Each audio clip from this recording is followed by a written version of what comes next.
आप सभी को मेरा नमस्कार। आज के लेक्चर में हम बात करेंगे जनरल साइंस से कुछ ऐसे क्वेश्चंस के बारे में जिन्हें कि कंपटीशन एग्जाम का बेस कहा जाता है, क्योंकि इनमें से एक से दो क्वेश्चन आपको हर एग्जाम में देखने को मिल जाते हैं। तो आइए शुरू करते हैं। पर शुरू करने से पहले आप सभी का स्वागत है हमारे education channel GK with GS पर। So let's begin. First question है, विद्युत बल्ब का फिलामेंट किसका बना होता है? और इसका राइट आंसर है टंगस्टन का। यदि बल्ब की बात करें तो बल्ब की खोज का श्रेय थॉमस अल्वा एडिसन को दिया जाता है। जिस दौरान बल्ब जलता है तो उसके अंदर का तापमान लगभग 2200 से 2500 डिग्री सेंटीग्रेड हो जाता है, जो कि अपने आप में बहुत अधिक है। और इसी कारण से बल्ब का फिलामेंट बनाने के लिए टंगस्टन धातु का यूज किया जाता है, क्योंकि टंगस्टन का गलनांक 3140 डिग्री सेंटीग्रेड होता है और टंगस्टन बल्ब के भीतर के तापमान को आसानी से सहन कर लेता है। बल्ब के अंदर 93% ऑर्गन गैस और लगभग 7% नाइट्रोजन गैस भरी जाती है। ये दोनों गैसें इसलिए भरी जाती है क्योंकि ये अक्रिय गैसें हैं। अब यहाँ बात करें गलनांक क्या होता है, तो गलनांक वह टेम्परेचर होता है जिस पर कोई ठोस पिघलने लगता है। क्योंकि टंगस्टन का गलनांक 3140 डिग्री सेंटीग्रेड है तो वह बल्ब के भीतर के तापमान को आसानी से सहन कर सकता है और इसी कारण से बल्ब का फिलामेंट टंगस्टन का बनाया जाता है। नेक्स्ट क्वेश्चन पे चलते हैं। रॉकेट तथा जेट न्यूटन के किस सिद्धांत पर कार्य करते हैं? और इसका राइट आंसर होगा गति के तीसरे नियम के ऊपर। अब यदि हम गति के तीसरे नियम की बात करें तो गति के तीसरे नियम के अनुसार प्रत्येक क्रिया की सदैव बराबर और विपरीत दिशा में एक प्रतिक्रिया होती है और इस नियम को हम क्रिया की प्रतिक्रिया का नियम भी कहते हैं। अब यदि नियम की बात करते हैं तो नियम के अनुसार जब एक वस्तु किसी दूसरी वस्तु के ऊपर बल लगाती है तभी दूसरी वस्तु भी पहली वस्तु के ऊपर वापस बल लगाती है और ये लगने वाला बल जो है मात्रा में तो बराबर होता है परंतु दिशा में जो है विपरीत होता है और इसी को हम गति का तीसरा नियम कहते हैं। यदि हम गति के तीसरे नियम को उदाहरण से समझें तो जब हम बंदूक चलाते हैं तो गोली जिस वेग से आगे की तरफ जाती है उतने ही वेग से बंदूक पीछे की तरफ आती है और ये गति के तीसरे नियम के अनुसार ही होता है। नेक्स्ट क्वेश्चन पे चलते हैं। मनुष्य का वैज्ञानिक नाम क्या है? और इसका राइट आंसर होगा होमो सेपियंस। यह नाम जीवों की द्विनाम पद्धति के आधार पर रखा गया है और द्विनाम पद्धति के जनक कैरोलस लिनियस को कहा जाता है। अब इस पद्धति के अनुसार विश्व के प्रत्येक जीव का नाम दो शब्दों से मिलकर बना है। पहला उसका वंश जीनस और दूसरा उसकी जाति स्पीसीज। यदि यहाँ हम कुछ उदाहरणों की बात करें तो गेहूं का बॉटनिकल नेम होता है टिट्रिकम एस्टिवम। इसी तरह से यदि हम मोर की बात करें तो मोर का जूलॉजिकल नेम होता है पैवोक्रिस्टेटस और मेंढक की बात करें तो मेंढक का जूलॉजिकल नेम होता है राना टिग्रीना। तो इस तरह से विश्व के प्रत्येक जीव का नाम दो शब्दों से मिलकर बनता है। नेक्स्ट क्वेश्चन पे चलते हैं।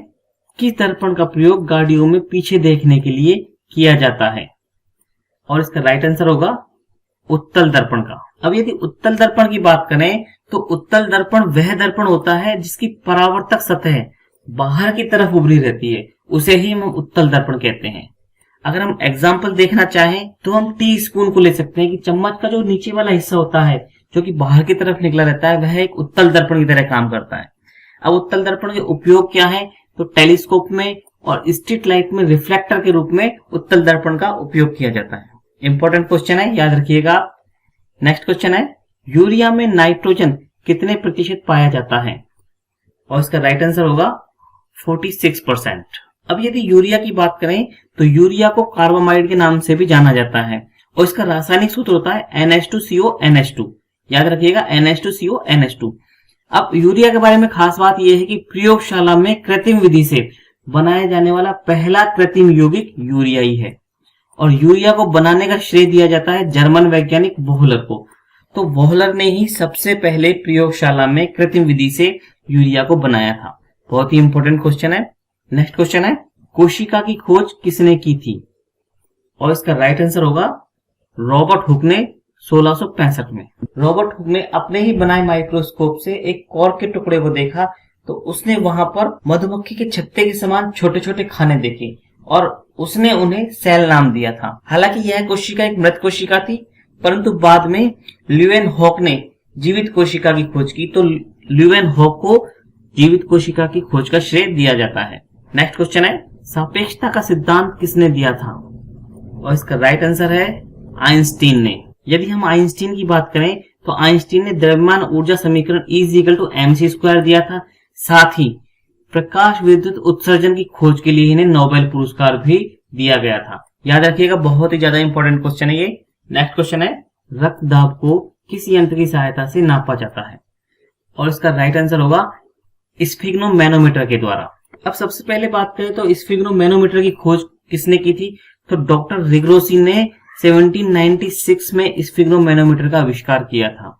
अब मनुष्य का सामान्य रक्तदाब कितना होता है? तो 120/80 मनुष्य का सामान्य रक्तदाब होता है। अब यदि हम बात करें ब्लड प्रेशर या रक्तदाब क्या होता है? रक्त वाहिनियों में बहते हुए रक्त द्वारा वाहिनियों की दीवार पर जो दबाव डाला जाता है उसे ही हम रक्तदाब कहते हैं। यदि हम स्फिग्नोमैनोमीटर देखें तो स्फिग्नोमैनोमीटर इस तरह का होता है, ये आप सभी ने देखा होगा, लगभग हर डॉक्टर के पास ये उपलब्ध रहता है। नेक्स्ट क्वेश्चन पे चलते हैं, किस कारण से पानी की भरी बाल्टी कम गहरी दिखाई देती है? और इसका राइट आंसर है प्रकाश के अपवर्तन के कारण। यदि हम प्रकाश के अपवर्तन के उदाहरणों की बात करें तो बहुत सारे उदाहरण हमारे सामने दिखाई देते हैं, जैसे कि किसी भी लिक्विड में अंशतः डूबी हुई कोई भी छड़ हमें टेढ़ी दिखाई देती है। जिस तरह से मान लो पानी के गिलास में कोई पेंसिल डूबी हुई है, तो जहां पर पानी का लेवल शुरू होता है वहां से पेंसिल हमें थोड़ी टेढ़ी दिखाई देती है, तो वो प्रकाश के अपवर्तन के कारण हमें दिखाई देती है। तारे हमें टिमटिमाते हुए दिखाई देते हैं, तो वह भी प्रकाश के अपवर्तन के कारण होता है। सूर्योदय के 2 मिनट पहले और सूर्यास्त के 2 मिनट बाद तक सूर्य हमें दिखाई देता रहता है, और इसका कारण भी प्रकाश का अपवर्तन है। प्रकाश के अपवर्तन को हमने अगले वीडियो में डिटेल से समझाया है। इसी तरह से पानी से भरे किसी भी बर्तन की तली में पड़ा हुआ सिक्का हमें कुछ ऊपर उठा हुआ दिखाई देता है, तो यह भी प्रकाश के अपवर्तन के कारण ही होता है। फ्रेंड्स, यहाँ बहुत सारे क्वेश्चन कवर हुए हैं, इनमें से कोई भी एग्जाम्पल आपसे एग्जाम में पूछ लिया जाता है, तो आप याद रखिएगा इसे। नेक्स्ट क्वेश्चन पे चलते हैं, हाइड्रोजन बम की खोज किसने की थी? और इसका राइट आंसर है एडवर्ड टेलर ने। अब यदि हाइड्रोजन बम की बात करें तो हाइड्रोजन बम जो है नाभिकीय संलयन के ऊपर आधारित होता है। सूर्य के अंदर ऊर्जा का स्रोत भी नाभिकीय संलयन होता है। अब परमाणु बम की बात करें तो परमाणु बम जो है वो नाभिकीय विखंडन के ऊपर आधारित रहता है। अब नाभिकीय संलयन क्या होता है? नाभिकीय संलयन के अंदर तो छोटे नाभिक मिलकर आपस में एक बड़े नाभिक का निर्माण करते हैं, जैसे कि हाइड्रोजन की तो आइसोटॉप्स ड्यूटेरियम और ट्राइटियम, ये आपस में मिलकर हीलियम का निर्माण करते हैं, और इस दौरान बहुत अधिक मात्रा में ऊर्जा निकलती है और न्यूट्रॉन्स निकलते हैं, और इसी को हम नाभिकीय संलयन अभिक्रिया कहते हैं। नेक्स्ट क्वेश्चन है, समुद्र की गहराई नापने के लिए किस यंत्र का उपयोग किया जाता है? और इसका राइट आंसर होगा फेदोमीटर का। यहाँ पर यदि हम फेदोमीटर की बात करें तो फेदोमीटर का यूज समुद्र की गहराई नापने के लिए किया जाता है। इसी तरह से एक यंत्र और होता है सोनार। सोनार का उपयोग समुद्र के पानी के अंदर छिपी हुई वस्तुओं का पता लगाने के लिए किया जाता है, जैसे कि कोई चट्टान हो या कोई डूबा हुआ जहाज हो या कोई पनडुब्बी हो, उनका पता लगाने के लिए सोनार का उपयोग किया जाता है। तो नेक्स्ट क्वेश्चन है, साधारण नमक का रासायनिक सूत्र क्या होता है? और इसका राइट आंसर होगा NaCl या सोडियम क्लोराइड। अब यदि हम सोडियम क्लोराइड की बात करते हैं तो सोडियम क्लोराइड एक आयनिक यौगिक होता है, और यहीं पर हम सेंधा नमक जो होता है जिसे हैलाइट बोलते हैं, हैलाइट भी सोडियम क्लोराइड का एक क्रिस्टल जैसा रूप है। अब सोडियम क्लोराइड या नमक को हम प्राप्त कैसे करते हैं? तो वाष्पन विधि के द्वारा नमक प्राप्त किया जाता है और क्रिस्टलीकरण के द्वारा इसके क्रिस्टल बनाए जाते हैं। नेक्स्ट क्वेश्चन है, सौर विकिरण को किसके द्वारा नापा जाता है? और इसका राइट आंसर होगा पायरोमीटर के द्वारा। अब यहाँ यदि पायरोमीटर की बात की जाए तो पायरोमीटर एक प्रकार का रिमोट सेंसिंग थर्मामीटर है, जिसका उपयोग हम करते हैं तापमान को मापने के लिए। अब यहाँ रिमोट सेंसिंग की बात करें तो रिमोट सेंसिंग का अर्थ होता है कि किसी चीज को बिना टच किए ही उसका टेम्परेचर नोट कर ले, ये होता है रिमोट सेंसिंग। आइए नेक्स्ट क्वेश्चन पे चलते हैं, शरीर में सबसे अधिक पाया जाने वाला ऊतक कौन सा है? कौन सा टिश्यू सबसे अधिक मात्रा में शरीर के अंदर पाया जाता है? इसका राइट आंसर है संयोजी ऊतक या कनेक्टिव टिश्यू। अब यदि संयोजी ऊतक की हम बात करते हैं तो संयोजी ऊतक किसे कहते हैं? संयोजी ऊतक एक अंग को दूसरे अंग से जोड़ने का काम करता है, और ये लगभग सभी अंगों में पाया जाता है। एग्जाम्पल हम देखें तो हमारा ब्लड जो है वो भी एक संयोजी ऊतक है, हमारी बोन्स वो भी एक संयोजी ऊतक है, और हमारी जो कार्टिलेज होती है वो भी संयोजी ऊतक है। हमारा जो वसा ऊतक है वह भी एक प्रकार का संयोजी ऊतक होता है। तो आइए नेक्स्ट क्वेश्चन पे चलते हैं, अम्लीय वर्षा का मुख्य कारण क्या है? और इसका राइट आंसर होगा नाइट्रस ऑक्साइड तथा सल्फर ऑक्साइड। अब यदि हम एसिड रेन की बात करते हैं तो पृथ्वी के वायुमंडल में सल्फर डाइऑक्साइड और नाइट्रोजन ऑक्साइड उपस्थित होते हैं, जो कि जल के साथ क्रिया करके नाइट्रिक अम्ल और सल्फ्यूरिक अम्ल बना लेते हैं। और यही एसिड वर्षा के रूप में जमीन पर गिरता है, जिसे कि हम एसिड रेन कहते हैं। अब एसिड रेन हम किस स्थिति में कहेंगे? जब वर्षा के जल का पीएच 5.5 से कम हो जाए, तो ऐसी वर्षा को हम अम्लीय वर्षा कहते हैं। नेक्स्ट क्वेश्चन है, भोजन की ऊर्जा किस इकाई से मापी जाती है?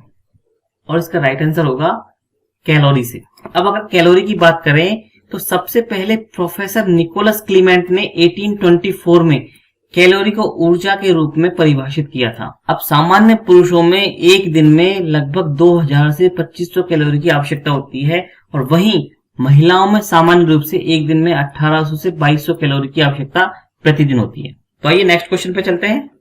नेक्स्ट क्वेश्चन है, परमाणु बम किसने विकसित किया था? और इसका राइट आंसर होगा जे रॉबर्ट ओपेनहाइमर ने। अब यदि परमाणु बम की बात करते हैं तो परमाणु बम जो है वो नाभिकीय विखंडन के सिद्धांत पे आधारित होता है, और इसी तरह से हाइड्रोजन बम जो है वो नाभिकीय संलयन पे आधारित होता है। तो आइए नेक्स्ट क्वेश्चन पे चलते हैं। कोबाल्ट 60 का इलाज किस बीमारी में किया जाता है?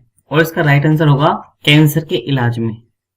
कोबाल्ट 60 एक कोबाल्ट का आइसोटॉप्स होता है, और यदि हम इसके दूसरे उपयोगों की बात करें तो कोबाल्ट 60 जो है वो गामा किरणें उत्सर्जित करता है, और इसका उपयोग वात्य भट्टी की क्षमता ज्ञात करने में भी किया जाता है। साथ ही विस्फोटक उपकरणों का सटीक पता लगाने में भी इसका उपयोग किया जाता है। आइए नेक्स्ट क्वेश्चन पे चलते हैं। रक्त क्या है? और इसका राइट आंसर होगा एक संयोजी ऊतक। संयोजी ऊतक के बारे में अभी हम थोड़ी देर पहले भी डिस्कस कर चुके हैं। तो यदि हम रक्त की बात करते हैं तो रक्त जो है आरबीसी, डब्ल्यूबीसी, प्लेटलेट्स और प्लाज्मा से मिलकर बना हुआ रहता है। अब आरबीसी की बात करें तो आरबीसी का निर्माण अस्थि मज्जा या बोन मैरो में होता है।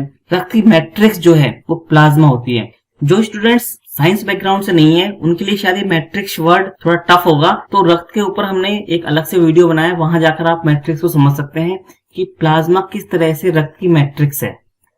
अब रक्त के अंदर इन सभी पदार्थों के अलावा कुछ पदार्थ और सूक्ष्म मात्रा में पाए जाते हैं, जैसे कि हार्मोन, विटामिन, खनिज लवण और जल।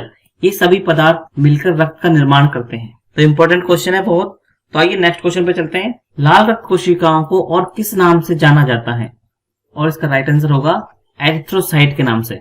अब यदि हम आरबीसी की बात करते हैं तो आरबीसी पूरे रक्त का लगभग 40% भाग होता है, और इनकी आयु होती है लगभग 120 दिन। आरबीसी के अंदर केंद्रक नहीं पाया जाता, क्योंकि केंद्रक के स्थान पर इसमें हीमोग्लोबिन नाम का एक प्रोटीन होता है, और उसी हीमोग्लोबिन की वजह से हमारे ब्लड का रंग लाल होता है।